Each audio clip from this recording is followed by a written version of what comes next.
Réunion ce jeudi à Deauville, et oui, puisque les boîtes, il y a eu un dysfonctionnement au niveau des boîtes dans les stalles, et donc elles ne s'ouvraient pas convenablement.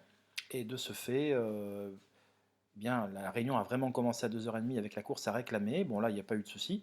Et du coup, ben, comme certains chevaux du Quintet avaient fait beaucoup d'efforts en début de course, et notamment deux avaient été déclarés non partants, c'était plus que 14 au lieu de 16, les organisateurs ont quand même sauvé les meubles en faisant disputer ce Quintet en toute fin de réunion. Et je vais donc ben, vous montrer les images de ce Quintet. C'est de la Suisse normande. Et cette fois, le départ est validé Et donc, donc, bah, écoutez, on a logiquement retrouvé aux avant-postes Golopsios le numéro 3 et Ciaopa le numéro 4, qui sont des chevaux très prompts au moment du départ.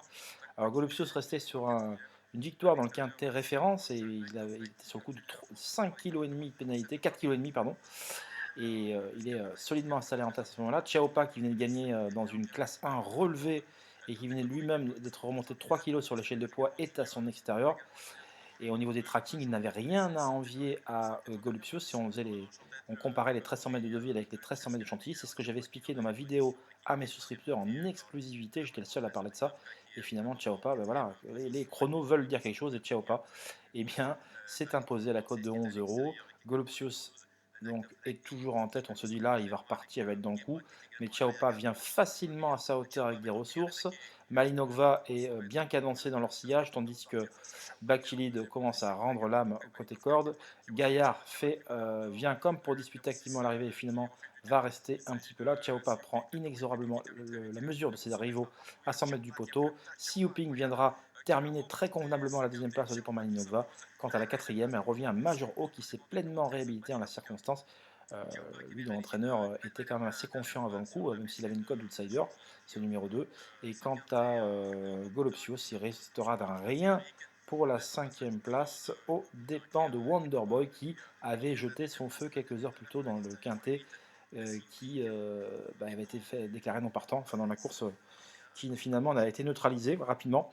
Donc Wonderboy ne sera pas condamné là-dessus, parce qu'il court tout à fait proprement, et de l'avis de son entraîneur, il a un quintet dans les jambes à court ou moyen terme cet hiver sur la fibrée. Donc voilà, une arrivée d'outsider comme vous pouvez le voir, avec des rapports vraiment très élevés. Il y avait en plus une cagnotte spéciale Carté Plus. Et bah, écoutez, les rapports sont totalement conséquents.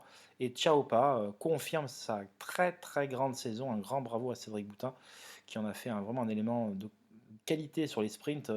C'est un choix qui est passé par la catégorie des réclamés, qui a remporté son quintet, qui a ensuite remporté sa classe 1, et là il remporte un quintet. Vraiment, les limites actuelles de Ciaopa sont complètement inconnues.